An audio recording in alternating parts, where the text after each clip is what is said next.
Hello, Rifters and fellow dimensional travelers. I am the Rogue Scholar, and I'm here to help you make your Rifts gaming experience a better one. So whether you're a veteran player, someone who hasn't played in a while, or someone who just wants to try the game but doesn't know where to start, my hope is that I can provide that information that you need. So, if you like this kind of content and want to see more, hit that like button and subscribe for more videos. Now that that's out of the way, let's talk about mega damage capacity, and how easy it is to simply remove it completely if you want to streamline your game.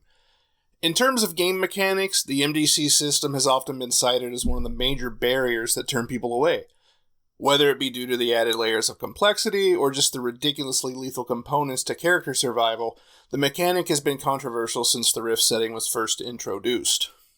Another downside many players see is that it almost makes creating a non-human character obligatory to be able to enjoy the game. Since so many RCCs or OCCs allow the option of alien, mutant, or magical races as an option versus a normal SDC human, players almost inevitably choose any option besides human. And while that can still be a lot of fun, in my personal opinion, that takes something away from what you should expect to see on a game that is set on Earth.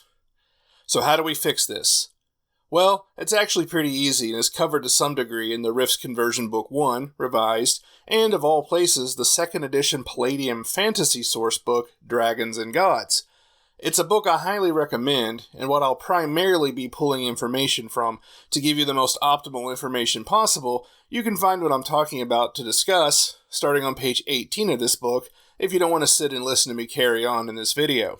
When converting MDC to SDC, there are a few things to consider. Number 1, realizing the differences between objects, like vehicles and armor, and living beings, like monsters or DBs. Number 2, remembering that unlike with MDC, with SDC there's an armor rating or an AR component that determines how well the SDC targets deflect damage, particularly since this works differently depending on what it is you're trying to strike, armor rating versus natural armor rating, which I will get to in a bit. And lastly, there are a few aspects of these changes that contradict each other or fail to provide enough information depending on which book you're referencing.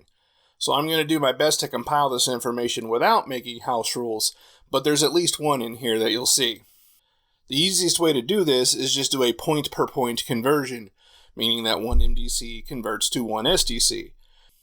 For most weapons, this just means that a high-tech gun in Rifts would have the same stopping power as a normal SDC pistol and vice versa.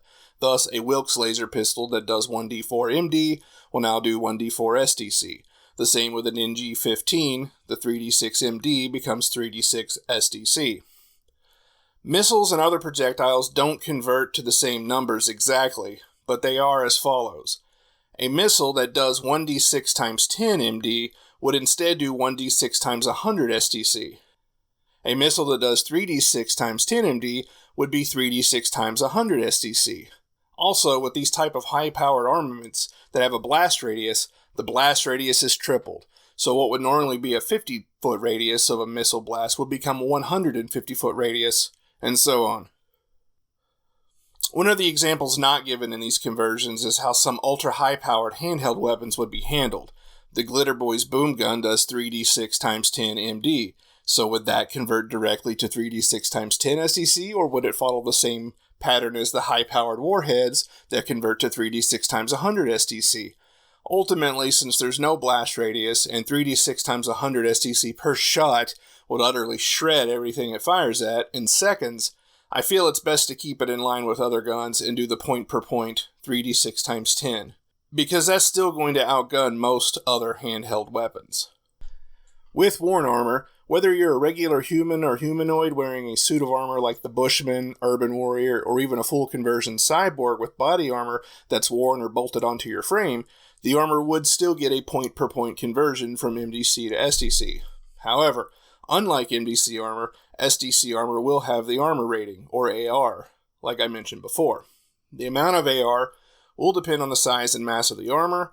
That is to say, the heavier armor and more protection by means of SDC, the AR would generally be higher.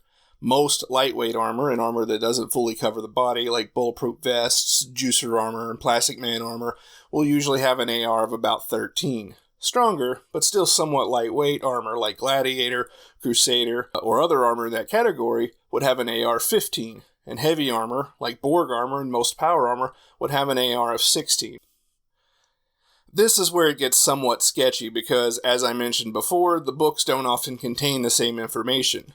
So the info I'm pulling about different ARs for various armor types differ somewhat between the Rift's Conversion Book Revised and the Palladium Fantasy Dragon and Gods source books, which, as stated on the cover and interior, is made explicitly to be compatible with Rifts.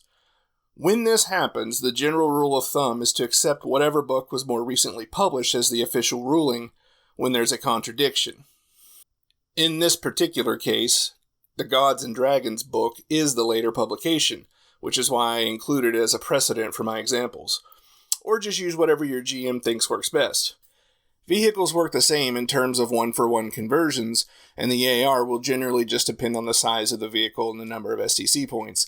Cars and small aircraft will have a range of about 4 to 6 AR, armored vehicles will be around 14, and military transports can have around 16 or 17. In most cases, the AR rules for war armor that's artificial is the same for all types. That means if your character is wearing armor with an AR-15, and the attack roll is less than 15, damage is done directly to the armor's STC. But if the attack is 15 or higher, it instead penetrates the armor and does direct damage to the character's STC.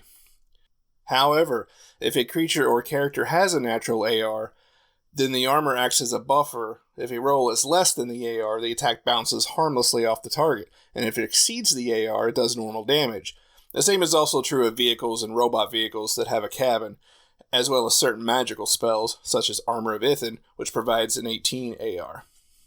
When converting powerful or supernatural creatures with MDC to SDC creatures, it works mostly the same as armor, except they generally get reduced amount of SDC totals the higher they have. The examples given in these books indicate that mortal or weaker creatures with MDC in the 120 MDC range would convert to SDC and be given hit points as normal. Creatures with hundreds of MDC would generally have that amount reduced by about 25% from the total. So something with 500 MDC would wind up with 375 SDC. And creatures with thousands of MDC would be reduced by half. So again, a monster with 6,000 MDC would be left with 300 SDC. A lot of it is going to depend on the creature, but there's also the consideration that most creatures you find in Rifts can also be found in counterpart settings with the SDC already stated in their descriptions. Or in cases like the Pantheon's book, they are listed side by side with MDC or SDC stats in parentheses. In most cases, this kind of stuff can be done on the fly, so it's not like the GMs or the players will have to, quote, convert the entire setting or spend any huge amount of time poring through all the books to switch to SDC, but it is probably a good idea for GMs to write up a little cheat sheet with notes and tweak it as you go so that you know what works best in your particular campaign. As always, I hope this information has been useful. You can find links to Amazon for all the books I've mentioned in this video, as well as checking out the Palladium store where you'll find many of the dozens of books still in print today. They aren't a sponsor, but I wanted to make sure it was known that they're still plugging along. Thanks for watching, and I'll see you next time.